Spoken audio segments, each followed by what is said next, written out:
Hi, and welcome back to another episode of 80K Talks, the podcast where we bring you the best of the Adirondacks. I'm Jane, your host today. My usual co-pilot, my brother Steve, has not learned how to use Google Calendar and scheduled an eye doctor appointment during this time. So I am flying solo today. However, I'm so excited to be speaking with our guest, Sarah Hoffman from the Lake George Land Conservancy, or LGLC. Simply put, the LGLC's mission is to permanently protect the land that protects Lake George. They work with willing landowners and other partners to protect Lake George's world-renowned water quality and the natural resources of the Lake George watershed. If you've ever swum in or sailed on the crystal clear waters of Lake George and thought, wow, this is pristine, you've got people and organizations like the Lake George Land Conservancy to thank for that. Sarah, welcome to the 80K Talks podcast. Happy to be here. So let's talk about Lake George. You know, it's famous. It's often called the Queen of American Lakes. Thomas Jefferson famously said that Lake George was, and I'm quoting, without comparison, the most beautiful water he ever saw. But as I started to learn more about your organization, I think what might be often overlooked is that the land around the lake is just as important as the water in it. So what exactly does LGLC mean when you say it protects the land that protects the lake? Yes.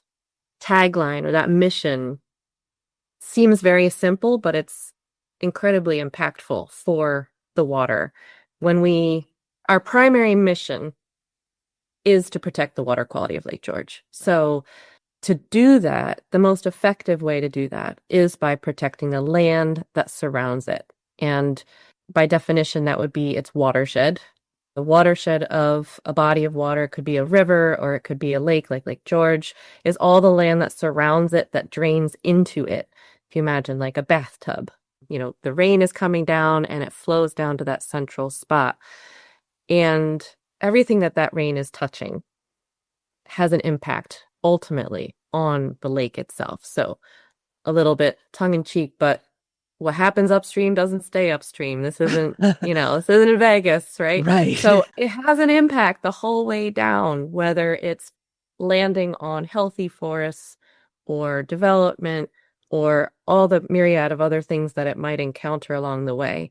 So when we say we're protecting the land that protects the lake, it's taking into account the fact that land filters water, it absorbs water, it helps to manage, when there's a heavy rainstorm, that storm water that comes down can bring with it so many of the, pollutants and nutrients and sediment that has an impact on the lake downstream. Right. So it's prevention of any problems that might happen. And for us, I guess it's a little funny to say you're a land trust, but our mission is the water quality, but it really goes hand in hand. You cannot protect the water quality if you're not protecting the land. I think that's really important because I think people, when they think about water quality, they think of what's going into the water, meaning, the boats and diesel or gas from a boat engine or somebody dumping something in the lake, and not thinking so much about the impact of the forests and the roads around the lake. So when you were talking, I was thinking all the salt that we put on our roads here in the winter, that's going to have an impact on the water in Lake George. And a lot of people think, when they think of Lake George, they think of Lake George Village, which has a very crowded waterfront. But Lake George is 32 miles long? And there are big stretches of it that's just beautiful parkland. And, how does the land that you protect, how does that come into your protection? Is it donated? Do you buy the land? How does that work? A couple different ways that we achieve this. We do buy land. So there may be land that is on the market and we look at it and say this has some great conservation values, things that have a high impact on water quality. And if the price is right and everything aligns, we're able to purchase it.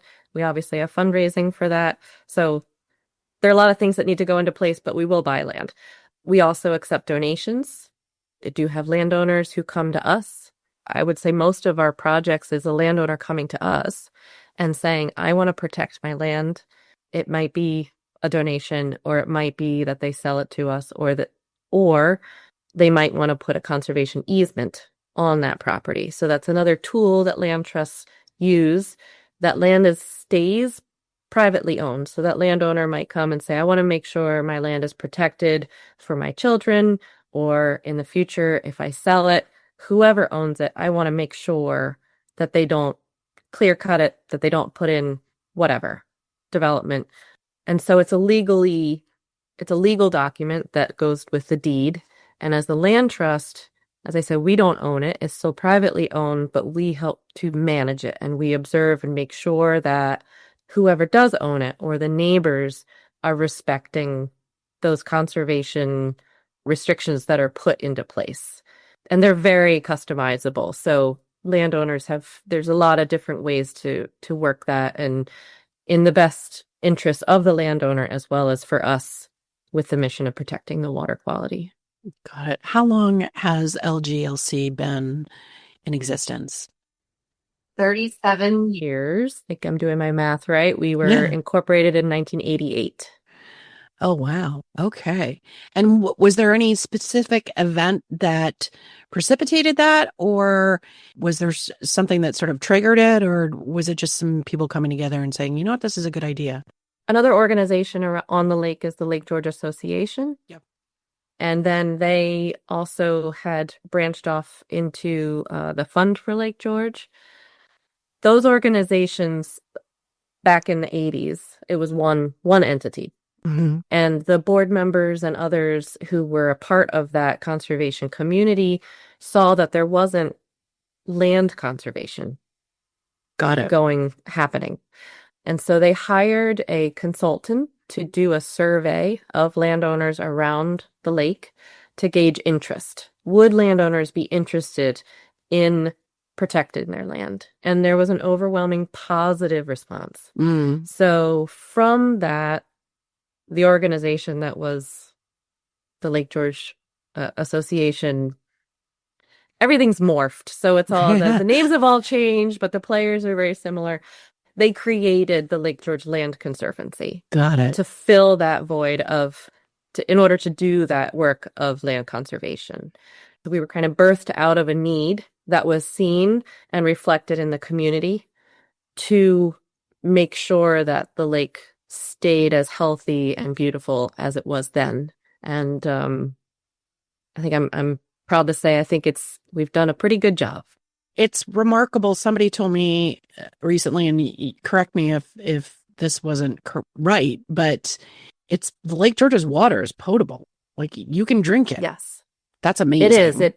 It has New York State's highest level of water quality rating, which is the special AA class. Oh, okay. So it's the highest level. And yes, it is. It is drinking water for many people who live on the lake, who are tourists on the lake. I've heard comments or anecdotal stories from people who have places, especially in the north end, or if they're right on the shore, where it's literally a pipe down into the water.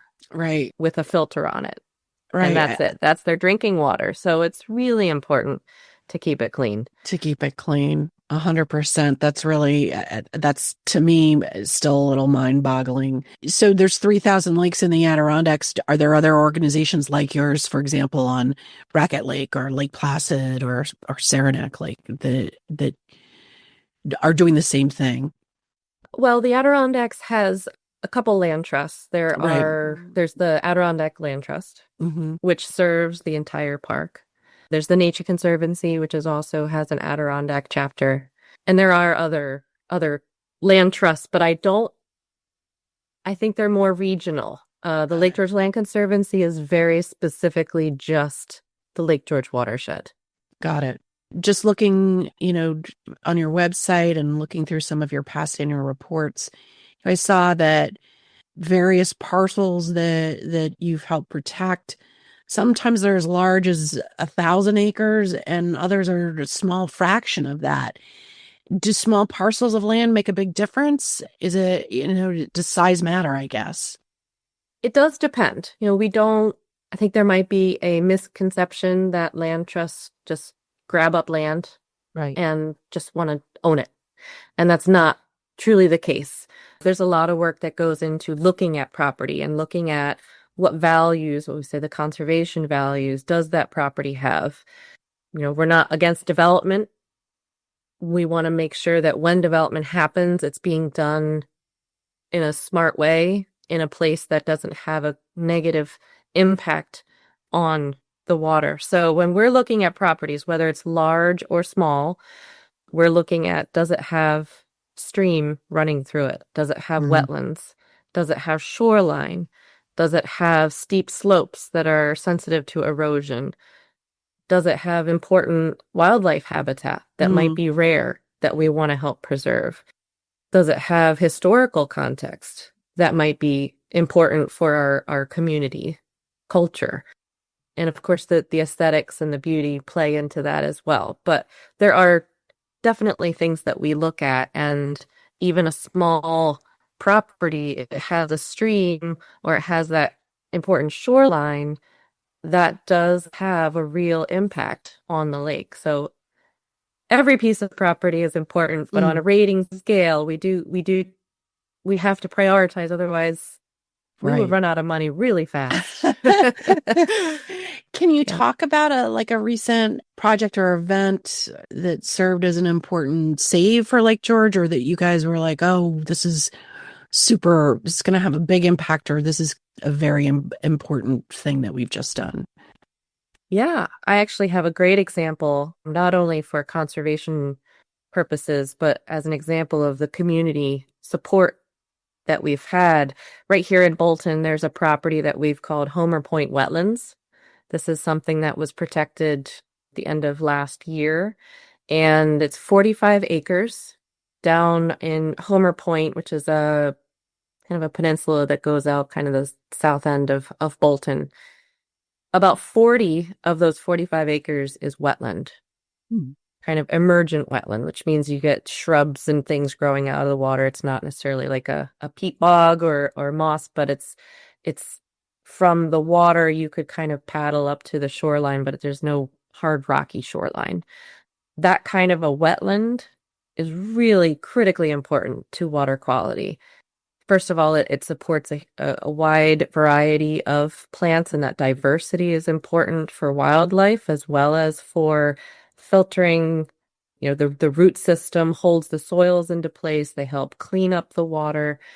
We have seen evidence of a variety, like I said, of wildlife. We have deer, black bear, bobcat, coyote, lots of other mammals that use that ecosystem Hmm. for breeding, for shelter, for food, in addition to the water quality aspects. I still hear the term, well, a wetland's just a swamp, and the swamp has this negative connotation of just breeding mosquitoes, and who wants to live in a swamp, right? But wetlands are incredibly important. They act as our natural sponges, so they absorb water, especially, like I said, storm water that's Yeah. flowing so quickly, and you have such volume. We've all seen the impacts of flooding Right. on our homes, on our infrastructure, the roadways. It can be incredibly damaging. And wetlands are able to capture that flow, slow it down.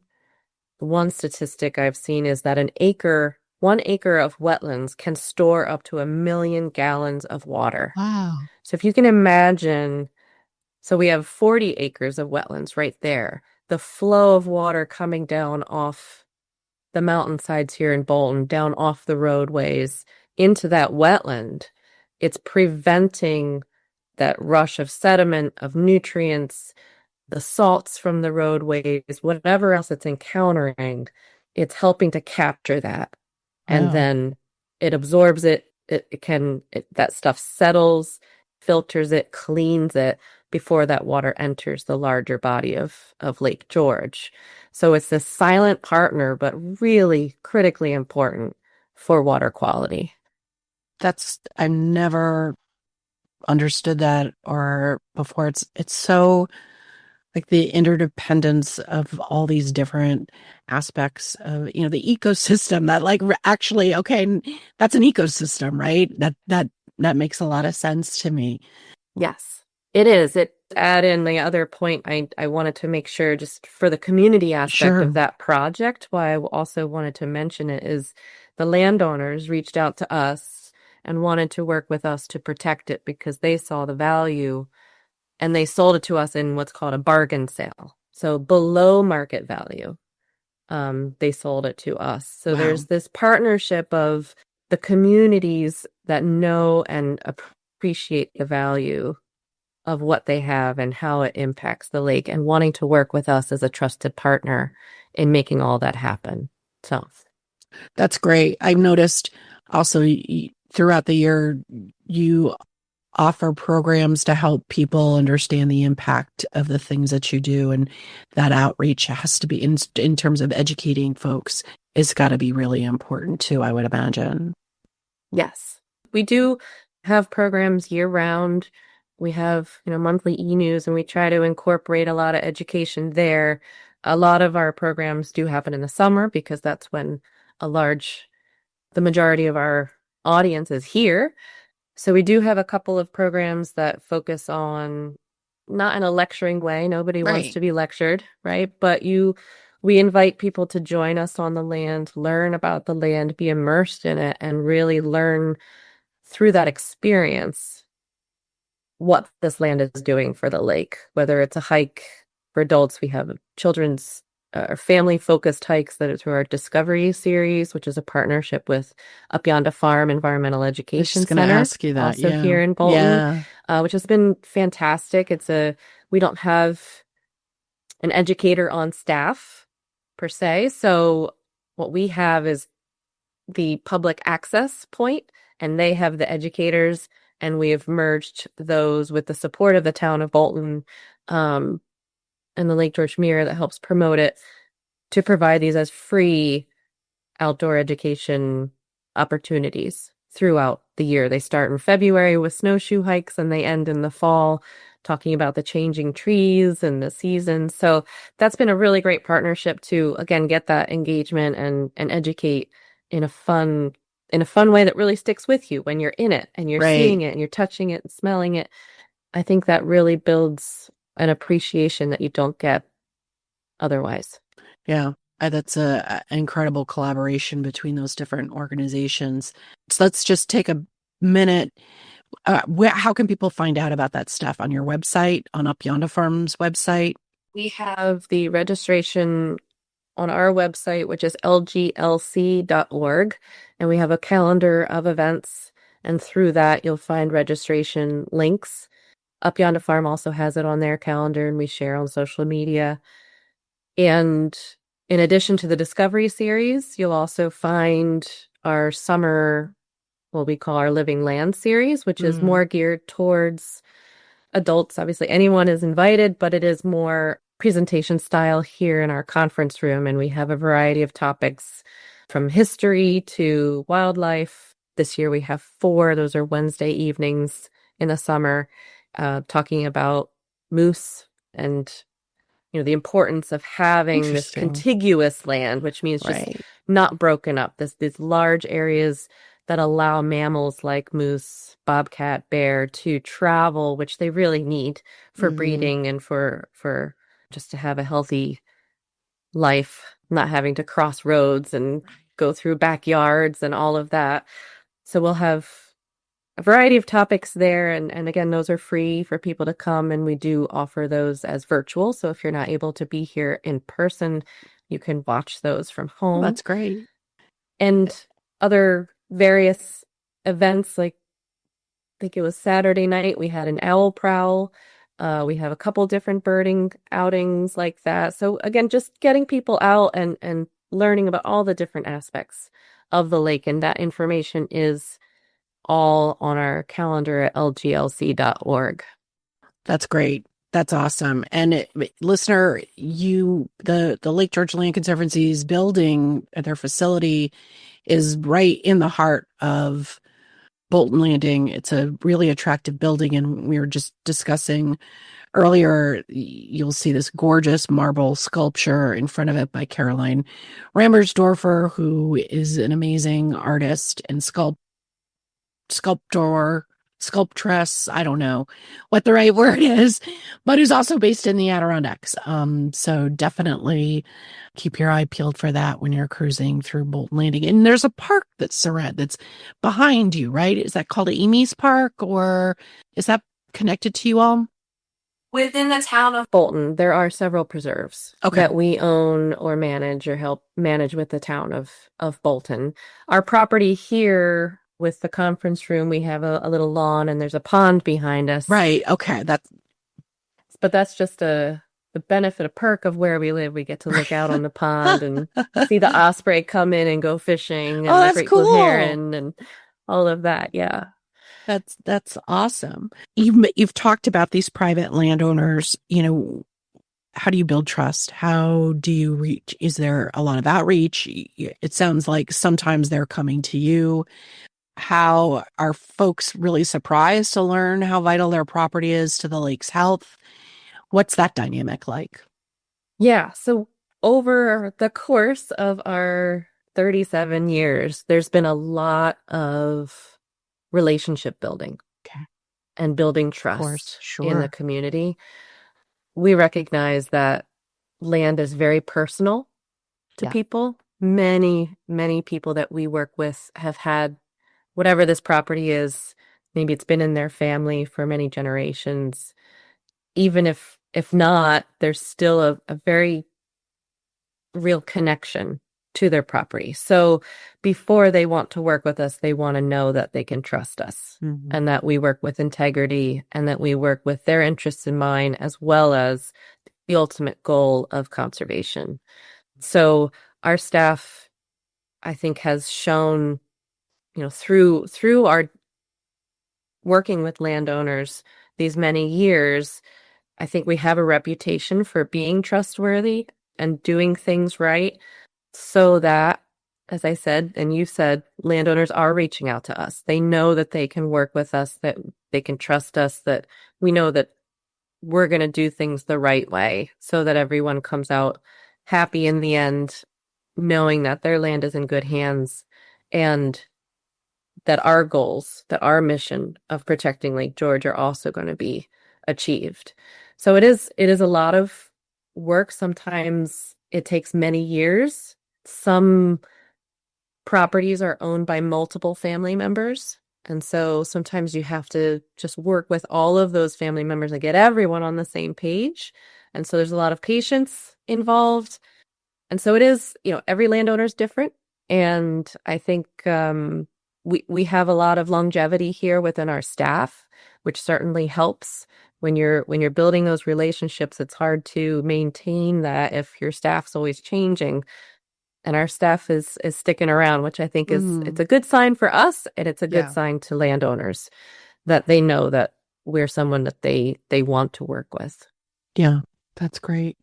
How do you balance, what might seem to be conflicting needs or desires, between public access to the lake, hiking, recreation, development of waterfront property or property, near the shoreline, and preservation? Like, it's people like to come here. People want to build homes. People want to have motorboats and things like that. Like, how can all those things live together in harmony, I guess, is the question. We're not anti-development. We understand that people need homes, we need schools, we need business. This is an economy built on tourism here, right? So what we want to see is that those properties that are so critical for water quality are protected. And sometimes it might be in the case of, for example, a conservation easement where somebody says, well, I want to be able to build a home, or I want to be able to make sure that my child can build a home here, but then the rest of it will be protected. So we work with them to find a way to make sure everyone's goals are met It's not always perfect, but I think as far as working with landowners in that respect, it can happen. We also do work with our municipalities. You know, the land conservation that we do also aligns with a lot of town plans, management plans. So we do have support from them because they recognize that if you have public spaces, recreation and protected lands, it's more desirable for people to come to live in, to recreate in, to just to visit. I think those go hand in hand. So you can't have a strong economy without also having the strong ecological side. To that point, we have learned over the years how to do a better job with creating more sustainable trails. Sometimes a property surprises us with how popular it is. And I think we've all seen examples of trails that take a beating in not a great way. So being mindful of that, our Pilot Knob Preserve or Schumann Preserve at Pilot Knob is an example that when we first protected it in 2003, 2004, you know, a basic kind of standard trail that we would put in was fine then, but years later it just was not. You know, the erosion that was happening, it wasn't sustainable. So we procured grants and funding to put in hard, you know, rock steps where it needed to be, rerouted sections that needed to be. So adapting to the needs and also now moving forward, seeing what needs may be there before there's a problem. So we're always adapting, evolving, and making sure that what we're doing for recreation side, again, still aligns with that conservation value. We don't want to protect land and then just put a glass globe over top of it. Right. This is here for people. We are, you know, we want people to be on the land. That's how you get that appreciation. So to do it in a safe way so that people enjoy themselves, but also learning all along the way and not doing damage to the land, those are all critical parts to the whole. The whole puzzle. That's great. Yes. You've mentioned a lot about the wildlife, moose, bobcats, deer. Are there any, you know, any species, like something that's really rare that through your efforts you've been either helped to maintain or actually something that's come back that hasn't been here? So for example, we're on a lake called Loon Lake, but when we first moved here, there were no loons, and now they've come back for some reason. I don't know why, and they've come back every summer for the last, I don't know how many years, but what's sort of like any really interesting wildlife on Lake George that you want to mention? I think what comes to mind for me are peregrine falcon. Oh. I don't remember what their actual rating right now is, if it's endangered or rare, but there are several properties on the lake that the Lake George Land Conservancy helped to protect that are documented nesting sites for the peregrine falcon. So those are, you know, Anthony's Nose and Rogers Rock up in the north end. Peregrine falcons need those sheer cliff kind of rocky areas where they build their nests. So those have been documented as being stable and good places that they continue to come back to, which is great. You know, we see, I think eagles are coming back. I feel like everywhere in the Adirondacks, we're starting to see more and more eagles, which is always fun. Osprey are always great to see. Yeah. One of our properties to shift to plants, we recently also protected another area with a pond and wetland that has sundew and pitcher plants, which are some pretty cool species that you don't really get to see very often. And we're not going to build a trail right to them and get trampled, but it's a great example of something that is there as part of a larger ecosystem, showing a healthy habitat for wildlife, all of course also incorporating into that water quality component. Right. We've had some really extreme weather the last couple of summers here. You know, we've had really some catastrophic flooding more in the central Adirondacks, but we had a tornado last summer that actually touched grounds just south of where I am and went all the way across to Bolton Landing. Has that been an issue for you all, or is that something that you're dealing with as well? We've certainly seen evidence of that. There are some properties that you go to and just the trees are just dominoed, Yeah. downed. And of course, that will have an impact on what is growing, the wildlife that's using that area. I think that the increase of storms or the increase of the magnitude of Mm-hmm. storms certainly makes us think again to that importance of the wetlands and ponds that we're Mm-hmm. protecting in order to try to minimize the impact that those storms will have. Some of which are the beaver ponds. They're Right. critical Yeah. to, people think of beavers as a pest, but truly, if there are examples that I know of, I'm sure there are many more where beavers have been trapped and Mm. removed because they block up and then maybe a roadway floods because it's just not quite in the right place but there are tools that we've used I think it's a trademark term, but a beaver deceiver. Have you ever heard of that? No. What's a beaver deceiver? So instead of removing the beavers, let me just start there, because when you remove the beaver, then they can no longer maintain their dam. And Right. then when that dam breaks, then all that water flows down, and now you have yet a different disaster, right? Right. So beavers are our friends, but we do need to coexist. So in order to compromise, there are structures. Basically, if you can imagine a large cage built out of Okay. wire, a cube, and inside that cube is the end of one end of a tube, and then that tube will extend through the beaver dam.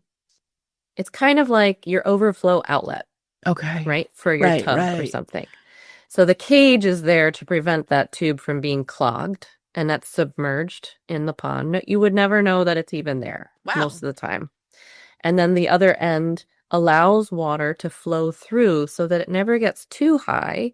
It needs to maintain a certain level so that the beavers don't think that the water is going down and they need to dam up even more. It's a complicated balance, Mm-hmm. and there are companies, people out there who install these and know just where to put them and how to do them.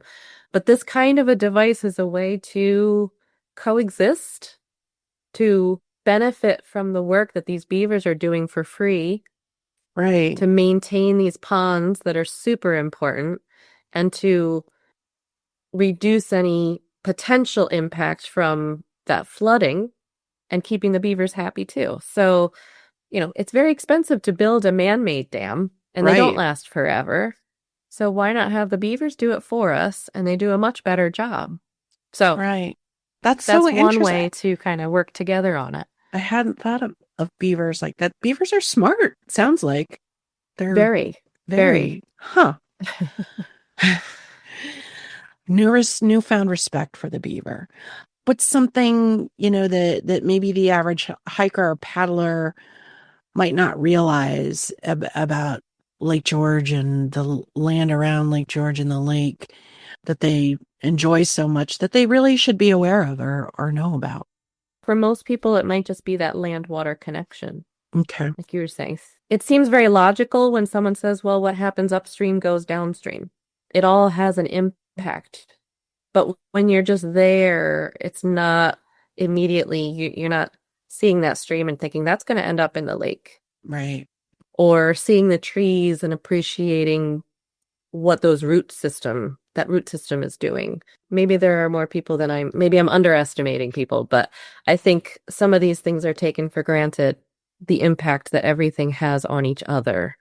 Things are really, when you really start to get into this, it's understanding how interconnected everything is. I'm not sure this is exactly what you're talking about, but even like yesterday, I was down in Lake George and south of Lake George, and I don't know if it's because all the snow has finally melted and gone away, but there's trash everywhere. And I'm like, where did all this garbage come from? And I don't know if it was, it reminded me of those commercials from the 70s with the Indian with the tear, and, looking at what people are doing to the land. But I was just like, is that going to wind up in the lake? And I was just thinking, where's that going to go? And, how people could just throw stuff on the roadside also boggles my mind. But I think it's really important. People come here to enjoy the natural beauty and the lakes and the streams and how they cannot make that connection between the impact of the things that they do and what that might mean for, the environment. It just boggles my mind. But I don't want to get into big. You said people don't like to be lectured to, so I don't want to do that. Yeah. But to your point, that's also a big thing is the individual responsibility. Right. I think there's a concept that, well, this is state land or this is LGLC land, or they'll take care of it. They'll clean up after me. That's a really good point. We have a lot of dog waste bags that are left trailside, and they think, well, it'll decompose or it's better to be bagged than I think individual responsibility and recognizing that if everybody understood their individual impact, that would make a huge difference, as what you're saying, right? Instead of expecting someone else to clean up after them. Yeah. Are you guys using, I'm going to shift gears a little bit, but what role does technology play in the things that you're doing? Do you have, I know that I think it's the Fund for Lake George as a partnership with RPI, where they're doing some cool like AI monitoring of the water or something like that. I saw it at the Adirondack Experience last fall, but is technology becoming an increasingly important tool for you guys to keep track of, what's happening with the water and the land? We use GIS a lot with our field staff and in-house. Certainly maps are an important part of our communication. Yeah. Everyone loves to look at a map, and you really get perspective when you're seeing a piece of property in relation to the watershed or, wherever you are. Yeah. Certainly if you're hiking, you need a map. So that, we certainly use GIS for that. And what's GIS? Oh, Geographic Information System. Okay. It is something that uses satellite data to tell you where you are. So you like sort of like GPS, but okay, got it. Yeah, so you could use it to create a track, and like if you're using All Trails or some other system where it's following your hiking path. Mm-hmm. But you can also use a company Esri ArcGIS is a mapping software. So we use that to identify properties, whether it's for a trail guide or for our own, this property is next to this one. It has this wetland. We can figure out the size of the wetland, how much shoreline, all that data that is part of a property. And our field staff will also use that software to identify and manage invasive species when they're out on our properties. There are actually several partners who are collaborating on hemlock woolly adelgid research right now and identifying infested hemlock trees or stands, as well as documenting which ones are being treated, and then the follow-up to monitor those. So those are all shared in this GIS tool. Interesting.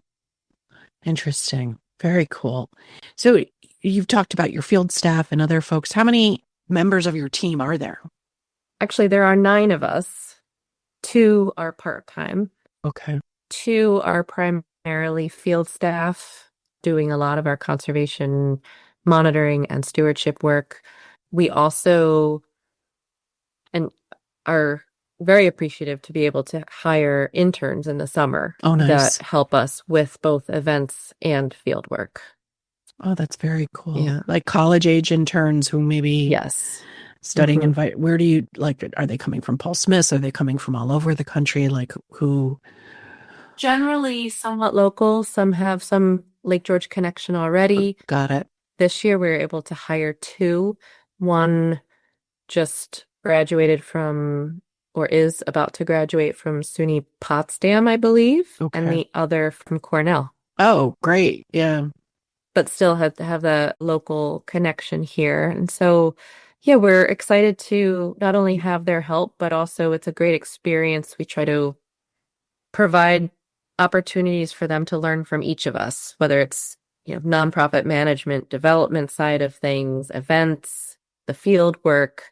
There's a lot that goes into everything that goes on. And That's this is certainly awesome. our largest staff we've ever had. There were times when I was working here and there were three of us. So learning to wear many hats Right. is a big part of working in a nonprofit Yeah. or probably anywhere. Really, I mean, in my previous life, when I worked for, big global banks, our analyst program, which were, they weren't interns, they were actually junior people that we hired right out of college, but they were on a rotation program too. So they got to see all aspects, finance, sales, marketing, all different aspects. So that's giving people that exposure is awesome. Let's talk a little bit. You have some very cool events that go on. Like we've got the hikeathon coming up. I noticed you also have a young members, or you're trying to sort of bring along folks, the younger generation, to also get involved. What are some of your big signature events that you host during the year? Yeah, well, let's start with the hikeathon because that's my favorite. If I can have a favorite. And thank you for being a sponsor this year. The hikeathon happens because of our sponsors. It's a free event for people to participate in. So we really appreciate all the community support that we have to put it on. It's a one-day event. It's on July 5th every year. This year, that's a Saturday. And this is our 13th year. When I started this, it was supposed to be a one-time deal to celebrate our 25th anniversary.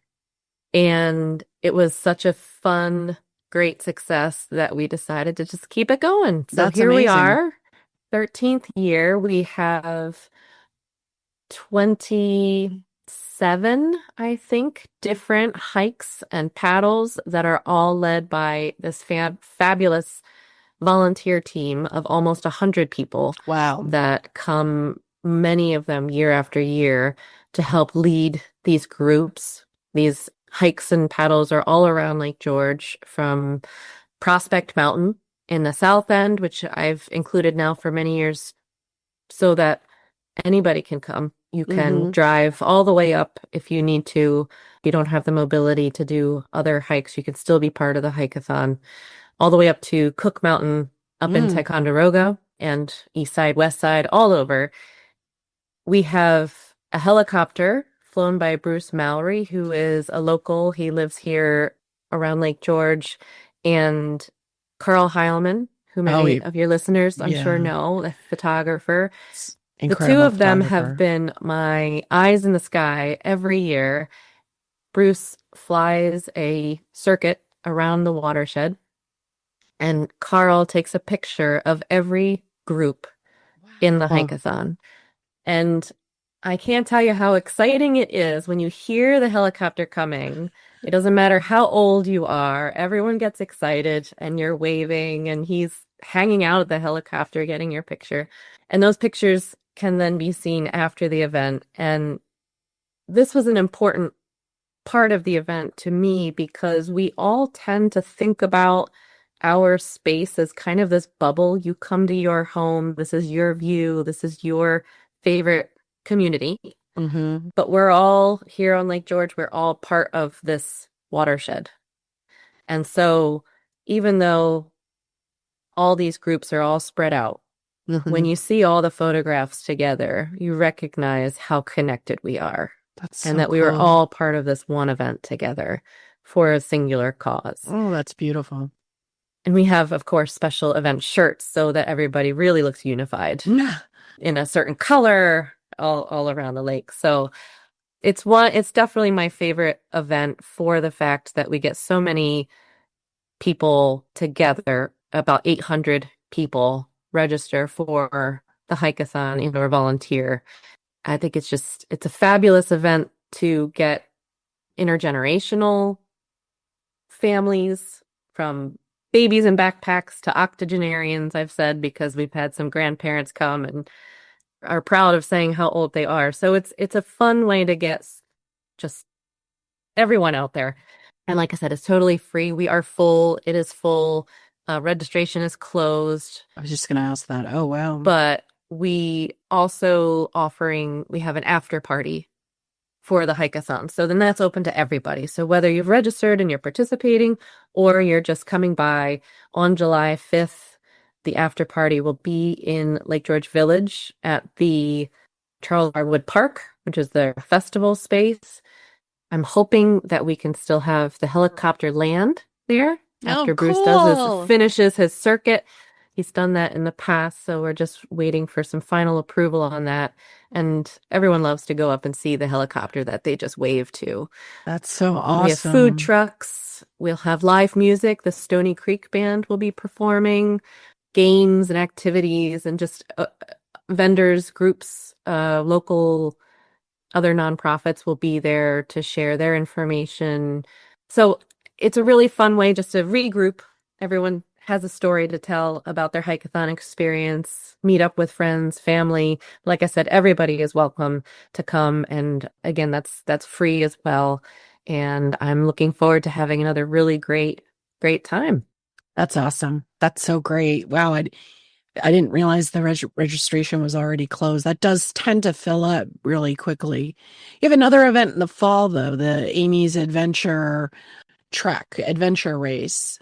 Amy's Adventure Race for the Lake is a next gen, as you were mentioning earlier, about getting the younger people involved. We do have a very active next generation committee, and next gen created Amy's Race. I believe this is our 5th or 6th year with Amy's Race, and it's a trail race. It's 4.5 miles through Amy's Park. We also extended it to a 10-mile option, so basically running it twice with a little bit of an extension because we had a request that people wanted a little more of a challenge. So it's a beautiful place to be in, and for those who like trail races, it's a fun one, and again, benefits the Lake George Land Conservancy. There's an after party for that as well that's held here in Bolton Landing at the brewing company, Bolton Landing and Brewing Company, and that is October 4th. And registration for that is open. And again, that link you can find that on our website, lglc.org.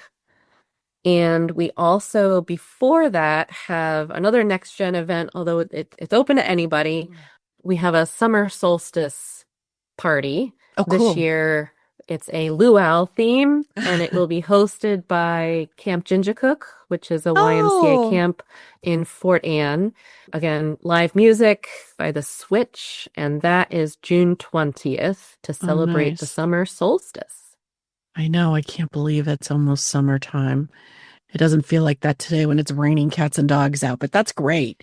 So there's a lot of stuff that goes on. I've seen the pictures from Amy's Adventure Race. It looks like a lot of fun. It's something my knees could not handle. But it looks like a really cool event. So I would really encourage folks to go to lglc.org and take a look at the photos from the past and think about, participating in some of these great events. And also on the website under their events section is all the great learning opportunities that Sarah spoke about earlier. So that's awesome. What about social media? Because your Facebook, Instagram handles too. Yeah.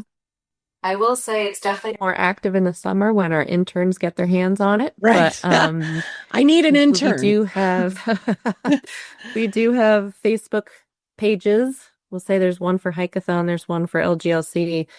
And if you look for Hike Lake George, that's our handle for Facebook and also for Instagram.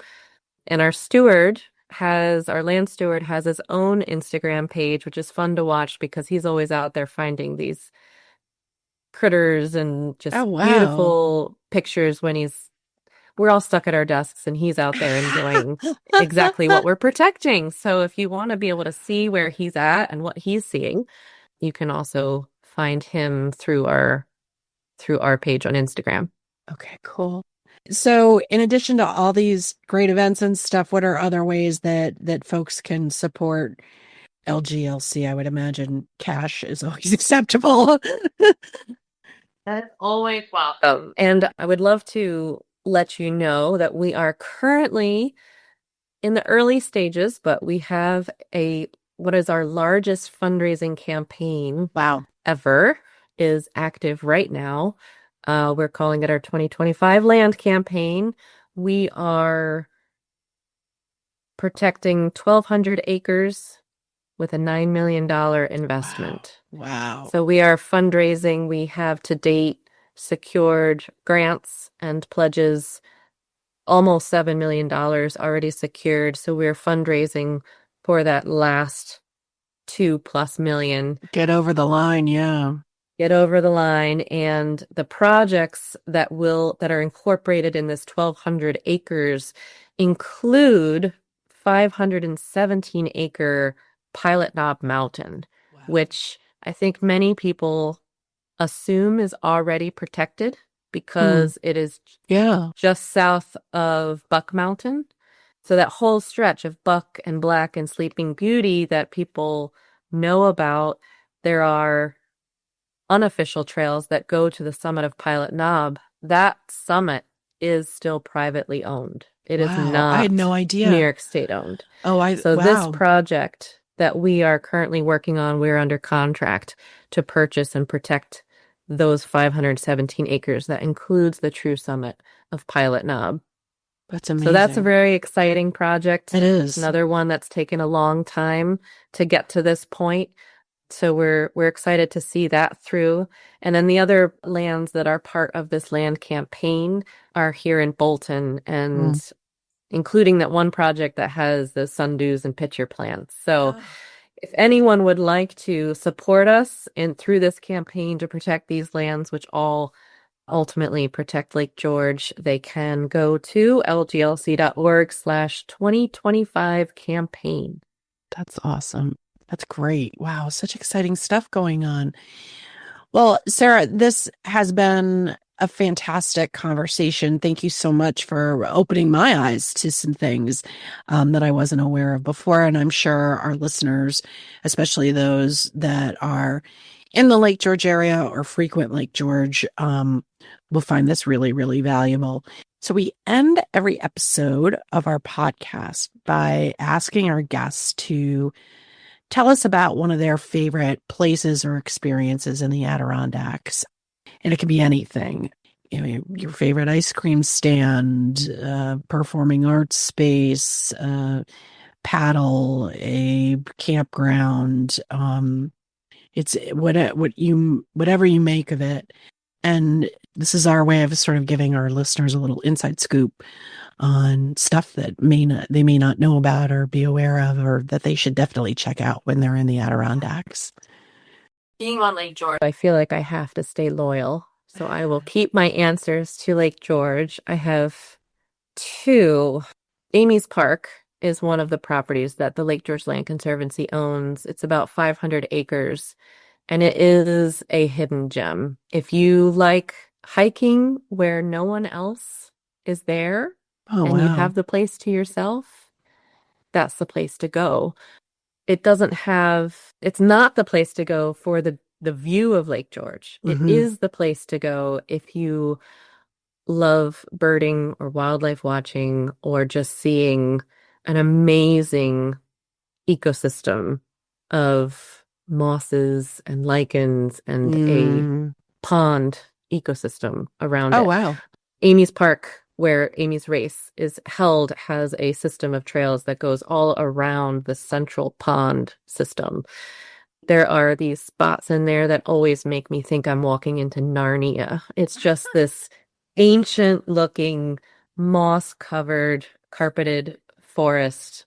I just love it. I love it. I gotta go check that out. Yeah, I went to I was in Japan several years ago, and we went to a moss garden, and it was, my pictures don't do it justice. It was one of the most beautiful things I'd ever seen, and I kept expecting like fairies to pop out. So I've got to go see that. So thanks for sharing that. I was like, so keep going. Sorry. My second spot, because I am also a tourist on Lake George. I live in Glens Falls, so I'm close enough, and sometimes we'll have a little staycation. My family discovered the beach up in the north end technically, I believe it's Ticonderoga. It's owned by the town of Ticonderoga. And from that beautiful sandy beach, you get a clear view south looking at Rogers Rock. Oh, wow. And it was just such a beautiful spot. And I thought, I don't think, well, it's a drive. It's not in the south end, it's up in the north end. But I just thought it was such a beautiful spot, and I want to keep going back. So That's I think that great. is Black Point Road, the town beach on Black Point It's Road. a town beach. Okay, good. We will, listener, we're going to put all this stuff, the links that Sarah mentioned and these places in the show notes. I would say almost everybody we talk to, when they give their answer, almost always is like, I don't want to give this answer because I don't want more people to discover this. But I would, as we always say on this podcast, the Adirondacks are 6 million acres, bigger than the state of Vermont, and there's room for everybody here. So we appreciate you sharing that. Sarah, thank you again.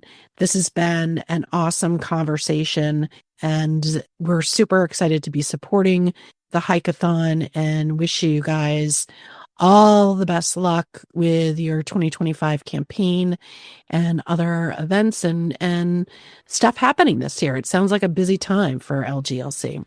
So it's been a great time. Thank you. I appreciate being on here and talking about everything. All right. Take care. Bye-bye. Bye. Listener, thank you for tuning in to ADK Talks. If you enjoyed today's episode, please take a moment to rate and review us on your favorite podcast platform. It really helps others discover our show and helps to spread knowledge of all the great stuff that is happening in the Adirondack Park. For more exclusive ADK content and local insights, you can always visit our website, adktaste.com. And while you're there, be sure to sign up for our weekly newsletter so you never miss an update. Until next time, keep exploring and enjoying and tasting all the fabulous things in the Adirondacks. Take care. Bye.